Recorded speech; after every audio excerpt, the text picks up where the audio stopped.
ቀዳሚ ሙፍቲን አስከሬን ተቆፍሮ ወጥቶ ኮልፌ መቀበር አለበት እያለ ነው። እሺ ብላችሁ ብትሰሙት እንደወጣ ጋዝና አርከፍክፈን ካላቃጠልናቸው ማለታቸው አይቀርም። ከፍተኛ ሙከራዎች ተደርገዋል። ስም መዘርዘር አልፈልግም። እሁድ ማታ እዚህ የነበረው በኮሚቴውና በአንዳንድ በእኛ በሌሎች ግለሰቦች ላይ የነበረው ጫና ከባድ ነው። ለህዝብ አይነገርም። ለህግ ሊቀርቡ ይገባል። ሊቆነጠጡ ይገባል። ይሄ ስድ ባለጌ ስዳደግ ሁሉ እየወጣ አፉን የሚከፍትበት መሆን የለበትም። ቅዱስ ሲኖዶስ ለትግራይ አባቶች ካህናትና ምእመናን የሰላም ጥሪ ያቀረበ ዲያቆናት ሁሉ በዓል ነው። ምክንያቱም ጥቅምት 17 ሊቀ ዲያቆናት ወቀዳሜ ሰማዕት ቅዱስ እስጢፋኖስ ዲያቆን ሆኖ የተሾመበት ዕለት ነውና እኔ ለጎዶሎ መልስ እንደሚገኝ ምስክር ነኝ። 11 ዓመት ነው ያልወለድኩት። ሰላም ጤና ይስጥልኝ። እንዴት አላችሁ? በመላው ዓለም የምትገኙ እግዚአብሔር የተመሰገነ ይሁን። ወቅታዊ በሆኑ መረጃዎች ተመልሼ መጥቻለሁ። ዛሬ እንግዲህ የምንመለከተው ቅዱስ ሲኖዶስ ሲያካሄድ የነበረውን ምልዓተ ጉባኤ ጥቅምቱን አጠናቋል። እንግዲህ በዚህ ላይ የትግራይ አባቶች እንግዲህ ተገንጥለው እንዳሉ ታውቃላችሁ። ለነዚህ የሰላም ጥሪ የእርቅ ጥሪ ያቀርቧል። ያ ነገር ምንድነው የሚለውን እንመለከታለን። ሌላው እንግዲህ ከሀገራችን ትልቅ አባት አተናላጂ ሙፍቲ ዑመር እንድሪስ እሳቸውን ተከትሎ በርካታ ነገሮች እየወጡ ይገኛል። እንግዲህ ያ ውዝግቦች አሉና ያ ምንድነው የሚለውን ሌሎችንም መረጃዎች አስቃኛቸዋለሁ። እስከ መርሃ ግብሩ ፍጻሜ ድረስ አብራችሁኝ እንድትቆዩ የጠየቁ ይህን ቪዲዮ ላይክ በማድረግ እንድትጀምሩት ቤቱንም ሰብስክራይብ እንድታደርጉት ከሁሉ በፊት በዚህ ነገር እግዚአብሔርን እናመስግን። እኔ ለጎዶሎ መልስ እንደሚገኝ ምስክር ነኝ። 11 ዓመት ነው ያልወለድኩት። እግዚአብሔር ግን አልዘገየም፣ አልተሳሳተም። እኔ ነበር የቸኮልኩት። እኛ ቤት ገባ ደስታ ሁላችሁም ቤት ገባ። እግዚአብሔር ጎዶላችሁን በጠቅላላ ይምላላችሁ። ዘመን ያለፈበት ጥያቄያችሁ እግዚአብሔር ይመልስላችሁ። የኔን ጥያቄ የኔን ታሪክ የቀየረ አምላክ ሁላችሁም ታሪክ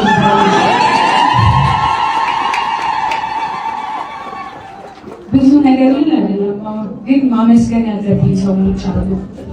በብዙ ነገር ውስጥ አብረው የነበሩ ሰዎች ከዛ በፊት ግን እኔን እዚህ ጋር ያቆመኝ እኔን እናት ያደረገኝ እኔን ማርያም ትማርሽ ለመባል ያበቃኝ እግዚአብሔር የድንግል ማርያም ልጅ መድኃኒዓለም ክብሩን ሁሉ ይውሰድ።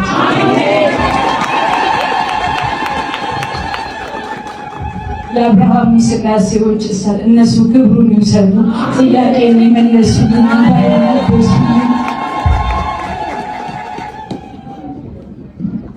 እግዚአብሔር ይመስገን። በመጀመሪያ ባለቤቴን አመሰግናለሁ።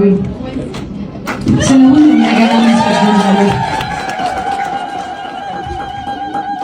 በሰው ሀገር እንደ ሴት ስላረስከኝ፣ ደሜን ስለጠረቅ፣ ቆሻሻዬን ስላነሳ፣ ስለሁሉም ነገር አመሰግናለሁ።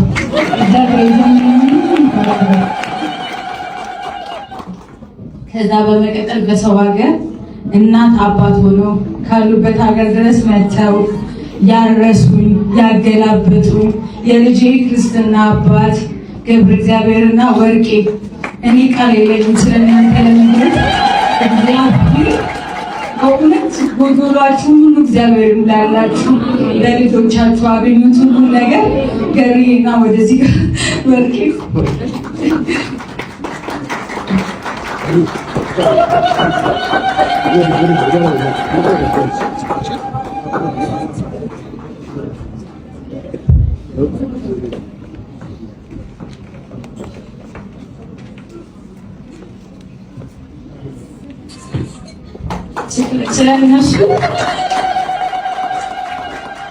ስለነሱ ለመግለጽ ቃላት የለኝም። በቃ ሁላችሁም አመስግኑልኝ። እንደ እናት ሆና ያረሰችኝ ወርቄ፣ እሱም እንደ አባት ግዴታቸውም ቢሆን በጣም አመሰግናለሁ። እግዚአብሔር አይለኝም። ሌላው ቤተሰቦቼን በጣም አመሰግናለሁ። በሁሉ ነገር ከጎኔ ስለነበራችሁ፣ ሀዘናችሁን ላለማሳወቅ ፊት ለፊቴ ሳታለቅሱ ዞራችሁ እያለቀሳችሁ ዘመናችሁን ሁሉ በየቤተክርስቲያኑ የተንከራተታችሁ ላለቀሳችሁ ቤተሰቦቼ እግዚአብሔር እንባችሁን ስለቆጠረላችሁ በጣም ደስ ብሎኛል። እንኳን ደስ አላችሁ።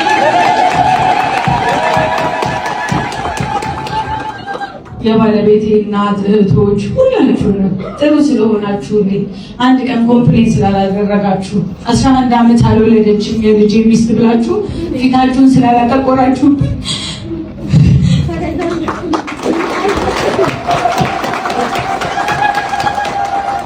ሁላችሁንም አመሰግናለሁ።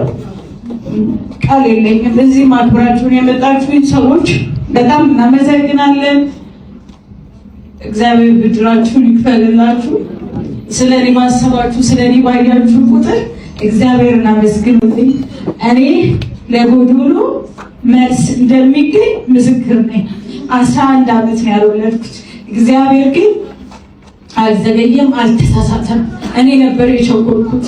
በጣም የሚያምር ቆንጆ ልጅ እግዚአብሔር ሰጠኝ።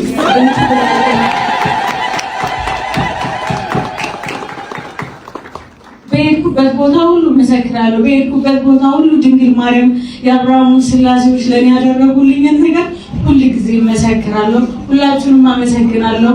እግዚአብሔር ያክብርልኝ። በእውነት እግዚአብሔር አምላክ የሚሳነው ነገር የለም።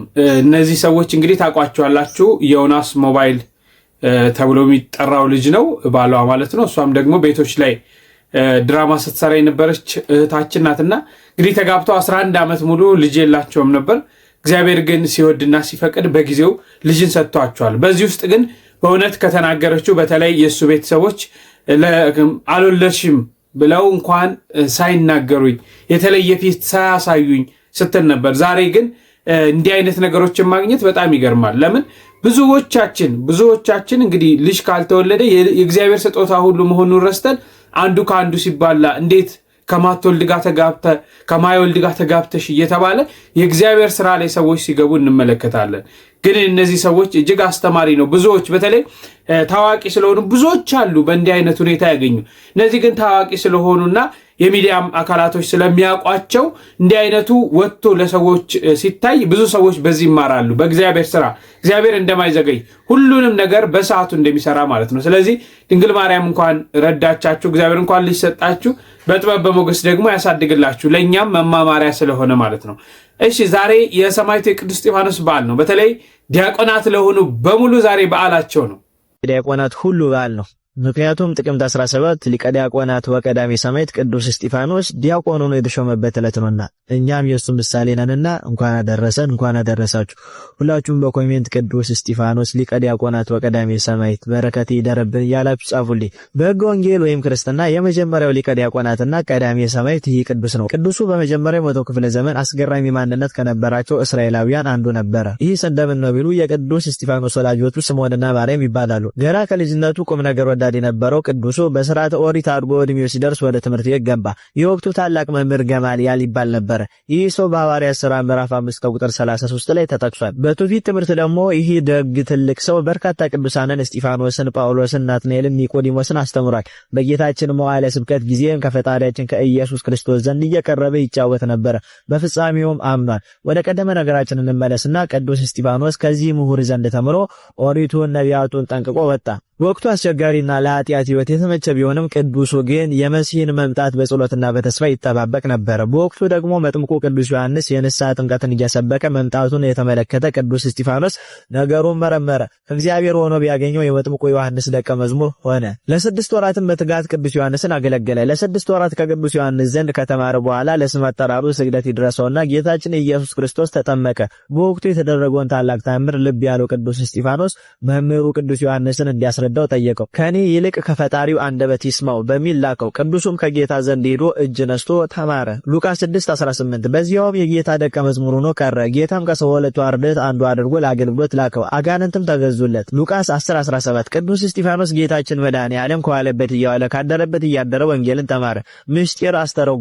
ጌታ በፈቃዱ ስለኛ ሞቶ ከተነሳ በኋላ ሲያርግ ደቀ መዛሙርቱን በአንብሮተ እድ ባርኳል። በዚያም ጊዜ ቅዱሱ እንደ ወንድሞቹ ሐዋርያት ቅስናን ወይም ጵጵስናን ተሹሟል። በበዓላ 50 መንፈስ ቅዱስ በወረደ ጊዜ ከሰው ሁለቱ አርድእት የእርሱን ያህል ልሳን የበዛለት ምስጢር የተገለጠለት የለም። በፍጹም ድፍረት ወንጌልን ይሰብክ ገባ። በመጀመሪያዊቱ ዘመን ቤተክርስቲያን ከማዕድ ስርዓት ጋር በተያያዘ ፈተና ሲመጣ በመንፈስ ቅዱስ ምርጫ 7 ዲያቆናት ሲመረጡ አንዱ እርሱ ነበረ።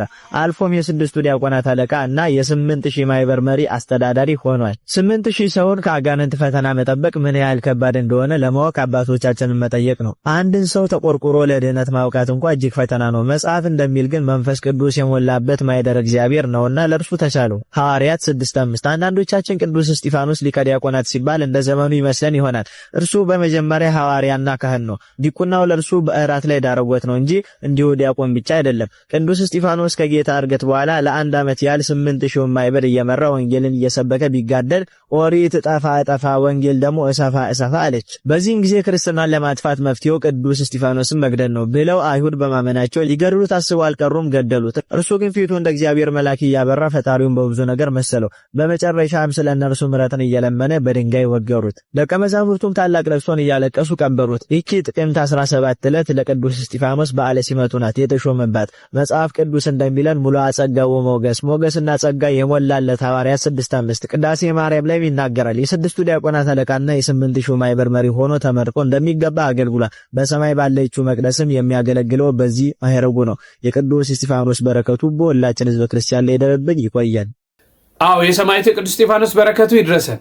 እንግዲህ ቅዱስ እስጢፋኖስ ዛሬ ሲመቱ በዓለ ሲመቱ የሚከበርበት ዕለት ነውና እንኳን ለዚህ ዕለት አደረሳችሁ። ቅዱስ እስጢፋኖስ ያኔ በድንጋይ ሲወግሩት እንኳን ልክ እንደ አምላኩ የሚያደርጉትን አያውቁምና ይቅር በላቸው ሲል የነበረ ቀዳሜ ሰማዕት ነው። ከመጀመሪያ ከ7ቱ ዲያቆናት መካከል ነውና ምልጃው በረከቱ አባትነቱ ለሁላችንም ይድረሰን። እስቲ የሐጂ ሙፍቲ ዑመር እንድሪስ ምንድነው የተከሰተው? ቀዳሚ ሙፍቲን አስከሬን ተቆፍሮ ወጥቶ ኮልፌ መቀበር አለበት እያለ ነው። እሺ ብላችሁ ብትሰሙት እንደወጣ ጋዝና አርከፍክፈን ካላቃጠልናቸው ማለታቸው አይቀርም። ተቀዳሚ ሙፍቲ እኮ ያዩትን አይተው ነው ከነዚህ ሰዎች የሸሹት። መጅሊሱን ተውላቸው፣ ቤታቸው ድረስ ተከተሏቸው። መስጂድ ቢሄዱ ረብሻ ቀሰቀሱባቸውና ምዕመኑ ተጋድሎ ነው የቁርአን ተፍሲር ትንታኔ ካቆሙበት የጀመሩት። ቢያልፉም አልተዋቸውም። ሙፍቲ ምን አድርገዋቸው ነው? ሸይጣን ምን አድርጎ ነው የጠመደን? ነቢያችን ምን አጥፍተው ነው ከመካ 450 ኪሎ ሜትር ድረስ ያሳደዷቸው? ሙፍቲ ሰው ሁኑ፣ ከዘርም ከሃይማኖትም ሰውነት ይቀድማል ብለው ያስተማሩት መንገድ እሳት ሆነባቸው። ከክርስቲያን ጋር አብሮ መኗኗር የጥቅም ጉድለት ያመጣል፣ ምክንያቱም ነፃ እያወጣናችሁ ነው ብለው ለሚናገሩት ሰው ከየት ከማን ሊል ነው? ስለዚህ ይህ ጥያቄ ሊመጣባቸው ስለሆነ አሁን መምጣት አለብን፣ ይህን ሰው እያወጥተን ማቃጠል አለብን ነው ዋሃቢ የሚለው ማለት ነው። ጣፍቷል። አሁን እሱ ብቻ አይደለም፣ አብይ አህመድ ራሱ አንዲት አረፍተ ነገር ጻፈ፣ ጠፋ። ዳንኤል ክብረት አልተነፈሰም። ስለ ሙፍቲ ቢተነፍስ ዋሃቢ ሰቅሎ ይገለዋል። አልተነፈሰም፣ አልጻፈም።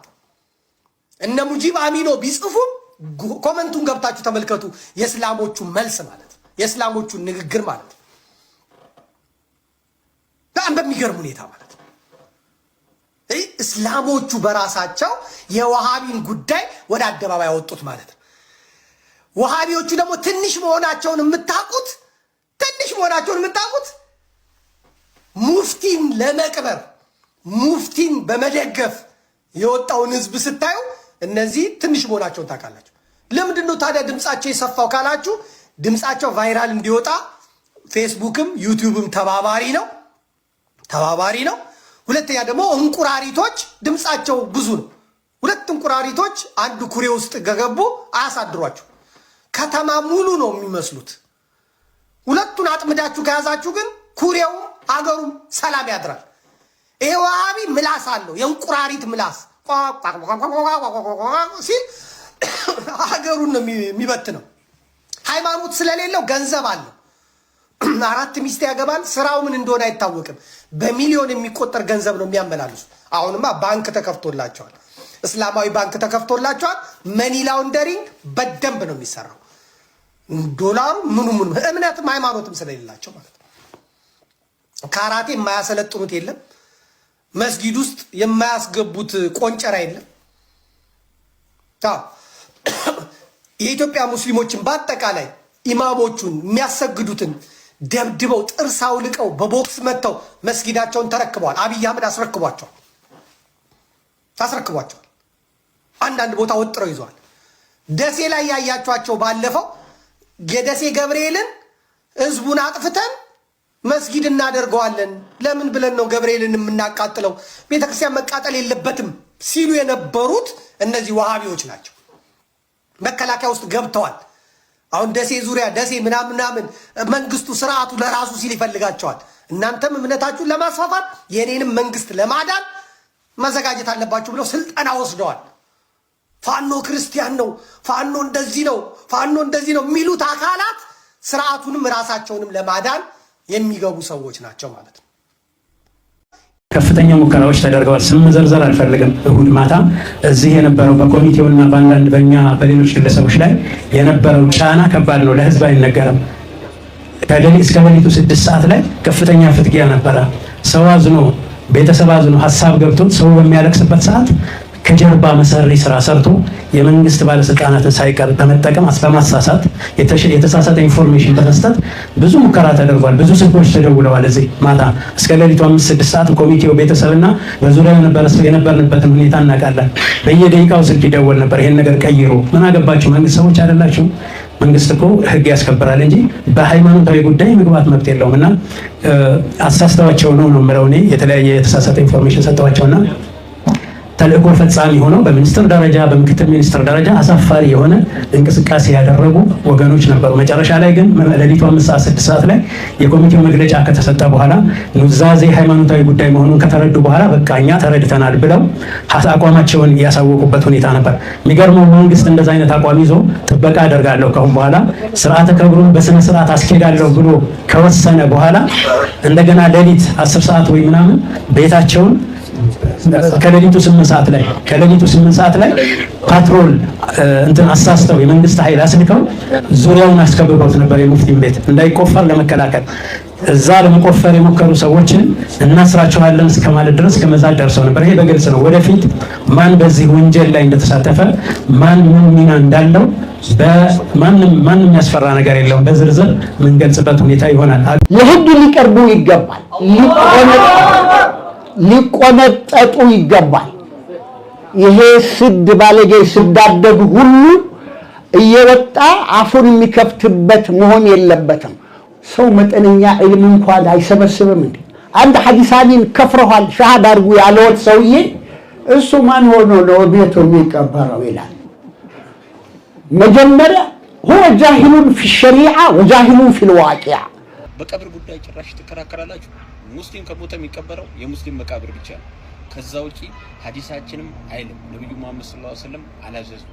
እኛ እውነት ለመናገር ይህ ልጅ ያወራው ነገር ብዙም አላናደደኝም። ምክንያቱም ከእውቀት ጽድት ስላለ ላቱማሪ ጃሂልን ፈተተዓባ ወማ አለይከ ፊህ ፈተዓተባ።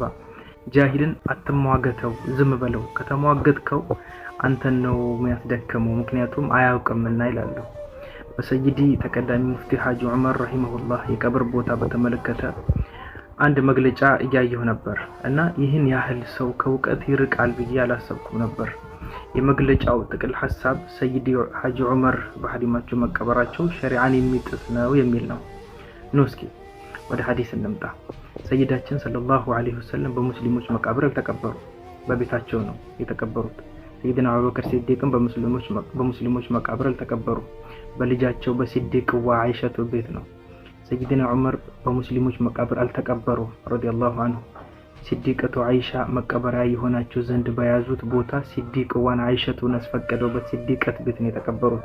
ኢማሙል ሙፈሲሪን አቡ ጃዕፈር ኢብኑ ጀሪር አጠበሪ የተቀበሩት በሙስሊሞች መቃብር ሳይሆን በቤታቸው ነው።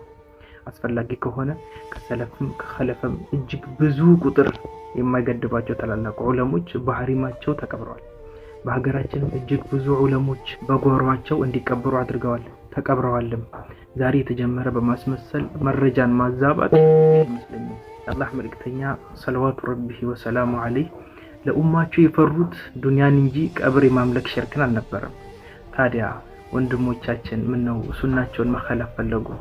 ይልቅ ሰይዳችን ሰለላሁ ዐለይሂ ወሰለም የፈሩልንና ያስጠነቀቁትን ዱንያን ለምን አያስጠነቀቁም ነው? የመንሐጅ ነገር ሆኖባቸው ነው። ቡኻሪና ሙስሊም በዘገቡት ሐዲስ فوالله ما الفقر أخشى عليكم ولكن أخشى عليكم أن تبسط الدنيا عليكم كما بسطت على من كان قبلكم فتنافسوها كما تنافسوها فتهلككم كما أهلكتهم ከዚህ ነብያዊ መልእክት የምንረዳው በባለፉት ህዝቦች ዘንድ የተከፈተችው ዱንያ በእኛም ላይ እንዳትከፈትና እሷን ለማግኘት እንደተሽቀዳደሙት ሁሉ እኛም ተሽቀዳድመን እንደጠፉት ህዝቦች እኛም እንዳንጠፋ ነው። ታዲያ የወንድሞቻችን የቀብር ፎቢያ ከየት የመጣ ነው? ሰው ለብቻው መቀበር ክልክል የሚሆንበት ቁርአናዊ ወይም ሐዲሳዊ ማስረጃ ካለ ቢያካፍሉ። ባረከላሁ ፊክ። እንግዲህ አንድ የእስልምና እምነት ተከታይ የሆነ እንግዲህ አስተምሮ ውስጥ ያለ ያሲን ኑሩ ይባላል። እንግዲህ ስሙን በደንብ ካልተሳሳትኩ ያሲን ነው።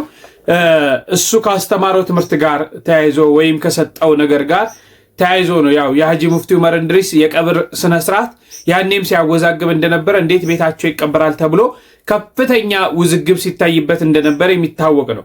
እንግዲህ በእስልምና እምነት ውስጥ ሁለት አካላቶች እንዳሉም ያየንበት ያወቅንበት ነውና በተለይ በዚህ ውስጥ ማንሳት እንፈልገው ምንድነው እኚህ አባት ረፍታቸው እኛ ኢትዮጵያውያንን አንድ አድርጓል።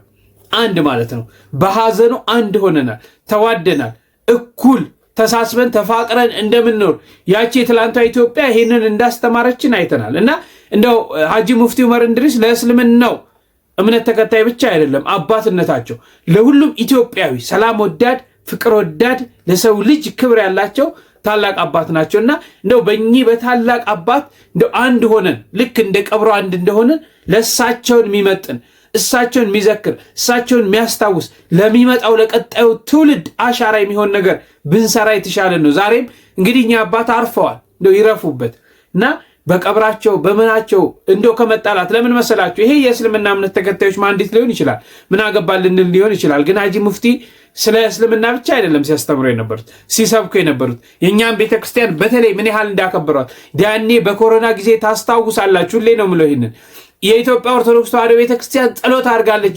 ወገባችን እስኪንቀጠቀጥ እዚህ ላይ ምንም ነገር አልጨምረም ነው ሲሉ የነበሩት ማለት ነው። ምንም አይጨመረም አሚን ብዬ ተቀብያለሁ እግዚአብሔር ፈጣሪ ካለ ይሄንን ይቀበለው ያሉና ቤተክርስቲያንን የሚወዱ ሰላምን የሚወዱ ፍቅርን የሚወዱ ሀገራቸውን የሚወዱ አባት ናቸውና ለሁላችንም ነው ሁላችንም ተማክረን ኦርቶዶክሱ ክርስቲያኑ ሙስሊሙ ፕሮቴስታንቱ ሌላውን ቤተ እምነት ያለ በሙሉ ኢትዮጵያዊ በዚህ ተባብረው የእሳቸውን ሊዘክር የሚችል ሰላምን ወዳድ እሳቸውን እያየን ወይኔ እንዲህ ሰላም ይፈልጉ ነበር የእሳቸውን ሰላም እኛም እናስቀጥል የእሳቸውን አርያ የእሳቸው ራይ ሀገራችን አንድ ሆና ሙስሊም ከክርስቲያኑ ሳይለያይ እንዲኖር ነው የሚፈልጉትና እንደው ይሄንን ነገር እናስቀጥል በማለት ነውና እንደው በዚህ ክርክርና ጸብ ባይኖር ይሄን ተከትሎ ግን ያሲን ኑሩ ማለት የፈለገውን ብሎ የሰጠው ምላሽ አለ። እሱን ላስቃኛችሁና ወደ ቅዱስ ሲኖዶሱ እናልፋለን። ኡስታዝ ያሲን ኑሩ በዛሬው ዕለት ምላሹን ሰጥቷል። እንደሰማችሁት የጁምዓ ዕለት ኹጥባውን ማለት ነው የሙፍቲ የመቃብር ስፍራ ትክክል ስላልሆነ መጅሊስ ከቤተሰብ ጋር ተነጋገሩ አንድ ነገር ማድረግ አለበት ብሎ ተናግሮ ነበረ። ይህንን ተከትሎም ታዲያ እና አምባሳደር ወይም ደግሞ ኡስታዝ ሐሰን ታጁ ማለት ነው ለጁምዓ ኹጥባ ወይም ደግሞ ለመስጂድ ሚንበር ላይ የማይመጥን ንግግር ነው ብሎ ብዙ ትችቶችን ሲያደርሱበት ነበረ ማለት ነው። ኡስታዝ ያሲን ኑሩም ታዲያ በዛሬው ዕለት እንደዚህ የሚል መግለጫ ሰጥቷል። ላንብብላችሁ። ዑለማዎች ከምንወዳቸው አባታችን ተቀዳሚ ሙፍቲ ዑመር ቤተሰብ ጋር በመነጋገር የተቀበሩበትን ቦታ በህዝበ ሙስሊሙ መቃብር ያደርጉት ዘንድ እመኛለሁ። ይህ ቢሆን ምእመኑ ለመቅበር እና ለመዘየር በሄደ ቁጥር ለአባታችን ተቀዳሚ ሙፍቲ ዱዓ አድርገን ከአላህ ዘንድ ምህረትን ጠይቀን እንመለሳለን። በዚህ ላይ ህዝበ ሙስሊሙ ዘንድ የተፈጠረውን ውዝግብም ማሳረጊያ ያገኛል። ምንም እንኳን አንዳንዶች አውቀው ባልተፈለገ መልኩ ቢረዱትም በትላንትና ኹጥባዬ በወፍ በረር ለማንሳት የፈለኩት ሐሳብ ይሄው ነበር። ንግግሬ ካስተላለፈው አውዱ ውጪ በመተርጎምና ጀናዛቸው ተቆፍሮ ይወጣ እንዳልኩ ተደርጎ መቅረቡ በምንም መልኩ ተገቢ አልነበረም። በኹጥባዬ ያስተላለፍኩት መልእክት ሙሉን ላላዳመጠ ይህንን አይነት ድፍረት ልናገር እንደማችል ግልጽ ነበር። ሰዎች ያሳሰቡት ነገር በክፉ ጥርጣሬ አጅቦ ማቅረብ ኸይር የለውም። ግድ የለም አላህን ልንፈራ ይገባል። መጀመሪያውንም ተቀዳሚ ሙፍቲ ሐጂ ዑመር ኢድሪስ ያዘጋጁት ለዚሁ ነበር። ይህንን የሙስሊም መካነ መቃብር እኔ መጀመሪያ ያቀበርበታለሁ ከዛ በኋላ ደግሞ ሁሉም ሙስሊም በተራ ይቀበርበታል የሚል መልእክት ነበር ያስተላለፉ። አይ ቲንክ ዳዕዋው አልደረሰውም ይሆናል። እንደዛ ካላሰበ ደግሞ ኸይር ሆኗል ማለት ነው። ኡስታዝ ከልብ እናመሰግናለን። ሙፍቲ ሐጂ ዑመር ኢድሪስ አሁን ካሉበት ተቆፍረው ወጥተው ሌላ ቦታ ይቀበሩ ማለትን ሳይሆን የፈለኩበት ነው እንጂ ቀጥታ ንግግሩ እንደዛ ነው የሚያስረዳው። ምክንያቱም እነኚህ ሰዎች ከመጀመሪያው ጀምሮ ሙፍቲ ሐጂ ዑመር ኢድሪስ እዛ እንዳይቀበሩ የቻሉትን ያክል ጥረት አድርገው ስላልተሳካላቸው ነው። ራሳቸው የሚተናገሩት ነገር ነው፣ ሁሉም የሚያውቀው ጉዳይ ነው። ሙፍቲ ሐጂ ዑመር ኢድሪስ እዛ እንዳይቀበሩ እጅግ በጣም ከፍተኛ ጥረት እንዳደረገ መጅሊስ ሁሉም ያውቃልና እያለ ያለው አሁን ያሲን ኑር ምንድነው ሙፍቲ ሐጂ ዑመር ኢድሪስን ከዛ ወጥተን ሌላ ቦታ እንቀበራቸው ማለት ሳይሆን የፈለኩት አሁን በሰፊው ትችት ሲመጣበት ይመስለኛል። አላሁ አለም እኔ ማለት የፈለኩት ሙፍቲ የተቀበሩበት ቦታ ላይ ሌሎችም ይቀበሩ ማለት ነው የፈለኩት። ታዲያ ይሄ ሁላ ሪታ፣ ይሄ ሁላ ጫጫታ፣ ይሄ ሁላ የሶሻል ሚዲያ ጋጋታ ሌላ ሰው ማን አይቀበር ማላችሁና ነው? መጀመሪያ ማንም ያለ የለም፣ ወላሂ ነው የምላችሁ፣ ማንም ያለ የለም። ወደፊት ሊኻድሙበት ይችላል ታላላቅ መሻይኾች፣ እሳቸው የሚተኩ ኸሊፋዎች። እንዲህ ነው አደተን የሚደረገው። ያ ቦታ እንዲህ የተላልቅ ሰዎች የመሻይኾች መቃብር ይሆናል። እና ማን ብሏችሁ ነው ሲጀመር? ማን ነው እዛ ቦታ ላይ ሌሎች ሰዎች አይቀበሩበትም ያላችሁ? ሌሎች ሙስሊሞች አይቀበሩበትም ያላችሁ ማን አለና? ይሄን ሁላ ሪታ ጋጋታ እንደገና አሁን ሲባነንና ሲነቃ ሌላ ማምለጫ መፈለግ ካልሆነ በቀር በፍጹም ማለት ነው ምንም የማያስኬድ ነገር ነው። እሳቸው የምንፈልገው የሙስሊሙ መቃብር ውስጥ ተቀብረው ስንገባ ለአባታችን ዱዓ ማድረግን ነው እኛ የምንፈልግ። ይሄ መታረም ይኖርበታል። ሲቀጥል ደግሞ እናንተ ከመቼ ጀምሮ ነው እኔ እስከማውቀው ድረስ ተከታዮቻችሁን ቀብር መዘየር እንደማይቻል ሽርክ ነው የምትሉት እናንተ ናችሁ። ቀብር መዘየር የዘየሩ ሰዎች ሁላ ታስጠማላችሁ። ከመቼ ጀምሮ ነው ደግሞ እንደዚህ ቀብር መዘየር የጀመራችሁና እንዲህ ለዱዓ መጥታችሁ ቀብር ጋር ሄዳችሁ ዱዓ ማድረግ የጀመራችሁት? ተከታዮቻችሁን በደንብ በዚህ ዙሪያ ያው ስለምናውቃቸው ማለት ነው እንደማይቻልና ሽርክ እንደሆነ እኛንም ሙሽሪክ የሚሉን እንግዲህ ቀብር ስንዘይር ቀብር ዘያሪውን ሁላ ሙሽሪክ እያሉ ስለሆነ ማለት ነውና እንዴት ነው ተከታዮቹ ይሄን ንግግር እንዴት አያችሁት? ሲቀጥል ይህች ንግግሩን እንስማና እስኪ መልሳለሁ። ዑለማው መጅሊሱ ከቤተሰብ ጋር በመነጋገር እልባት ሊሰጠው የሚገባ ጉዳይ ነው። ይሄን አናለባብስ ትውልድ ሲጠፋ ዝም ብለናል። እንደሰማችሁት እንግዲህ እልባት የማይሰጠው ከሆነ ይሄ ጉዳይ ዝም አንልም የሚልን ዛቻ ተናግሯል። ኦኬ እንደው ለምሳሌ ያክል እናንተ የፈለጋችሁት አልሆነም፣ እዚህ ቦታ ላይ ከሙፍቲ ውጭ ሌላ ሰው አልተቀበረበትም እንበልና ምን ልታደርጉ ነው? ዛቻውን አስከትሎ የሚመጣው ነገር ምንድን ነው የሚለው ሁላችንንም የሚያጠያይቅ ጉዳይ ነው። ምን ልታደርጉ ነው? ሲቀጥል በየኮሜንቱ ስር እየገቡ ተመልከቱ። ተከታዮቻችሁ እንዲህ ያሉ ኮሜንቶችን እያራገቡ ነው። ቀብሩ ተነስቶ እንትን የማይል ከሆነ ግልጽ ነው። ምንም እንደው ለማምለጥ ካልሆነና እንደው እንዲህ ሲበዛበት ትችቱን ለማቅለል ካልሆነ በስተቀር ምንም የማያጠያይ ጉዳይ ነው። ከመጀመሪያውም ጀምሮ እዛ እንዳይቀበሩ የቻሉትን ያክል ሁሉ ጥረት ሲያደርጉ ስለነበረ ምንም ጥያቄ አያጠያይቅም። ሲጀመር ስላልቻላችሁ ነው እንጂ ብችሉ ከዚህም በላይ እንደምታደርጉም በተግባርም በተለያዩ ክስተቶችም ስለምናውቃችሁ ማለት ነው። ሌላው እኔ የተጣራ መረጃ ስላልሆነ ነው እንጂ እዚህ ጋር አሁን ለእናንተ እጅ ያልመጣሁት። የተጣራ መረጃ ከሆነ ኢንሻአላህ እሰራበታለሁ ቪዲዮ። ከእናንተው ታላላቅ ብላችሁ የምታስቧቸው ሼኾቻችሁ በየቤታቸው ለግቢያቸው እንደተቀበሩ እኔ ስምን መጥራት ስላልፈልግ ነው። ሶሻል ሚዲያ ላይ ግን በሰፊው እየተዘዋወረ ነው መረጃዎች። ትናንት ላይ የሼኻችሁ የኢብኑ ተይሚያ ቀብር ለብቻው እንደሆነ አሳይቻለሁኝ። ሌሎችም በርካቶች ማለት ነው። የእናንተ እኮ ነው የምንለው እንጂ ምንም ችግር እንደሌለው ሼኽ ቃሲም ዛሬ ላይ እንግዲህ ወንድ የሆነ መረጃ ካለው ይምጣ ብለዋል። እንግዲህ ያው ድፍረቱ ካላችሁ እንግዲህ ሼኽ ቃሲምን ልትወያዩቸው ትችላላችሁ። በቃ ማንም መረጃ አለኝ የሚል ከሆነ አይቻልም ቤት ውስጥ መቀበር የሚል አለኝ ያለ ሰው ይምጣ ብለዋል። ሲቀጥል ደግሞ እንደው ህዝበ ሙስሊሙን አታወዛጉት። አሁን ይሄ ወላሂ አጀንዳ ተደርጎ በዚህ ሰዓት የሚወራ ነበረ። እንደው ሀዘን ሰው ማዘኛ እንኳን እስኪያጣ ድረስ በዚህ ልክ አላህን ፍሩ። ቪዲዮውን ሼር አድርጉት። ወሰላሙ አለይኩም ወራህመቱላህ። እንደተከታተላችሁት ነው እንግዲህ እኔ እዛ ቦታ ይቀበር ነው እንጂ አስክሬናቸው ወይም ጀናዛቸው በእነሱ ይውጣል አልኩም የሚል ምላሽን ሰጥቷል። እንግዲህ አንድ ሆነን በተለይ ሙስሊሞች ይህንን አስተባብራችሁ አንድ ሆነን ለሳቸው ትምህርት ቤትም ቢሆን ምንም ቢሆን በስማቸው ቢሰየም ጥሩ ነው የሚል እምነት አለኝ፣ ለሀገር ከከፈሉት ዋጋ አንጻር ማለት ነው። እሺ ወደ መጨረሻው እንትናችን ስናልፍ ያው ቅዱስ ሲኖዶስ ስብሰባ ሲያደርግ እንደነበረ የሚታወስ ነው። ይህንን ተከትሎ ዛሬ ስብሰባውን ጨርሶ መግለጫ ሰጥቷል ማለት ነው። በዚህ መግለጫ ላይ እንግዲህ የሰላም ጥሪን አቅርቧል። ሁለት በትግራይ ሀገረ ስብከት የሚገኘው ህዝበ ክርስቲያን ህዝባችንና ወገናችን ስለሆነ አብያተ ክርስቲያናቱና ገዳማቱም የቤተ ክርስቲያናችን መንፈሳዊ ሀብቶች በመሆናቸው ሀገረ ስብከቱም የተደራጁት በኢትዮጵያ ተዋህዶ ኦርቶዶክስ ተዋህዶ ቤተ ክርስቲያን ቅዱስ ሲኖዶስ በመሆኑ በቅድስት ቤተ ክርስቲያን ህግና ቀኖና ተጠብቆ የቅዱስ ሲኖዶስ ልዕልና ተከብሮ የመዋቅር ግንኙነቱን ወደ ቀደመ ቦታው እንዲመለስ የቅድስት ቤተክርስቲያናችን የሰላም የአንድነትና የይቅርታ በር ክፍት መሆኑን ከመግለጽ ጋር ቅዱስ ሲኖዶስ በክልሉ ለሚገኙት አባቶች፣ ካህናትና ምዕመናን ያልተቋረጠ የሰላም ጥሪውን ያስተላልፋል። የቀድሞዎቹ ቅዱሳን አባቶቻችን ዋጋ ከፍለው ቀኖናዊ ስርዓቷንና ክብሯን ጠብቀውና አስጠብቀው አንድነቷን አጽንተው ያወረሱንን አሐቲ ቤተክርስቲያን የቀደመ ሉዓላዊ ክብሯ እንደተጠበቀ ለመጪው ትውልድ ማስተላለፍ የበለጠ ዋጋ ያሰጣልና ቀደም ሲል ለዚሁ ጉዳይ የተሰየመው ኮሚቴ ስራውን አጠናክሮ እንዲቀጥል ሊቃውንቱ፣ ካህናቱና መላው ሕዝባችንም የቤተ ክርስቲያንን አንድነት ለማጠናከር በሚደረገው ጥረት ሁሉ የበኩላችሁን እንድትወጡ የቅዱስ ሲኖዶስ ምልዓተ ጉባኤ በአጽንኦት ያሳስባል። ግን አሁን ይሄ ምንድነው ከትግራይ አባቶች ጋር እንግዲህ የራሳቸውን አባቶች ሾመው ሊቃነ ጳጳሳት ሰይመው እንዳሉ ይታወቃል። ይሄም እርስ በርስ ውግዘት እንዳለ ቤተክርስቲያን በብፁዕ ቅዱስ አቡነ ማትያስ የምትመራው ቅዱስ ሲኖዶስ እነሱን እንዳወገዘቻቸው የሚታወቅ ነው። እንግዲህ ተከፋፍለን ተለያይተን ነው ያለነው። ይህንን አስመልክቶ እንግዲህ ሰላም መሆን አለብን። ወደ ቀደመ ክብራችን፣ ወደ ቀደመ ፍቅራችን፣ ወደ አንዲት ቤተክርስቲያን መመለስ ስላለብን የእርቅ ጥሪ አስተላልፏል ማለት ነው። እግዚአብሔር አምላክ በመካከል ገብቶ የተለያየኑን አንድ እንዲያደርግ የእሱ የአምላካችን ቅዱስ ፈቃድ ይሆንልን። ሁላችሁም ባላችሁበት ጸሎት አድርጎ ለቅዱስ ሲኖዶስ ስም እንግዲህ ለወጣው መመሪያ ታዛዥ ሆነን በቻልነው አቅም ቤተክርስቲያን አንድ ሆና ለማየት ሁላችንንም ያብቃን እላለሁ። እንግዲህ ለዛሬ ያስኩት ይሄን ነው። በሌላ መረጃ እስካገኛችሁ እጅግ አከብራችኋለሁ። ቸር ቆዩልኝ።